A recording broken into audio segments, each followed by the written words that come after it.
गौ माता की અમારે કેન્દ્ર સરકારની નમ્ર વિનંતી કરવામાં આવે છે કે ગૌ માતાને રાષ્ટ્રીય માતા ઘોષિત કરવામાં આવે। આ હિન્દુ સમાજની એટલી વેદના છે કે ગાયો જ્યાં ત્યાં રખડે છે તો સરકારની એ જવાબદારી થાય અને સરકારને એ જોવું જોઈએ કે અમારે આ ગૌ માતાને રાષ્ટ્રીય તરીકે ગૌ માતાની ઓળખાણ અમારે જોઈએ છે। મારે બીજું કઈ રાજકારણથી લેવા દેવા નથી।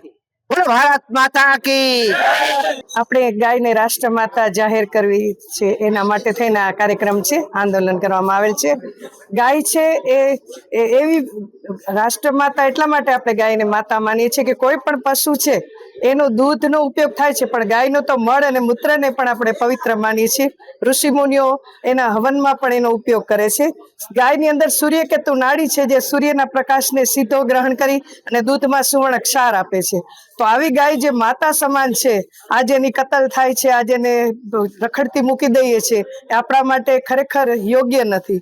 તો અમે આજે એ જ રજૂઆત કરવા આવ્યા છીએ કે ગાયને રાષ્ટ્રમાતાનો દરજ્જો આપો, ગાયને કતલ ન થાય, ગૌવંશની કતલ ન થાય અને આપણે ગાયને સારી રીતે પાળી પોષી અને આગળ વધારીએ તો ભારતને વિશ્વગુરુ બનાવીએ। ભારતની સંસ્કૃતિ છે ગૌ, ગંગા અને ગીતા, તો એ ગાય છે એ પણ ભારતીય સંસ્કૃતિનો એક ભાગ જ છે।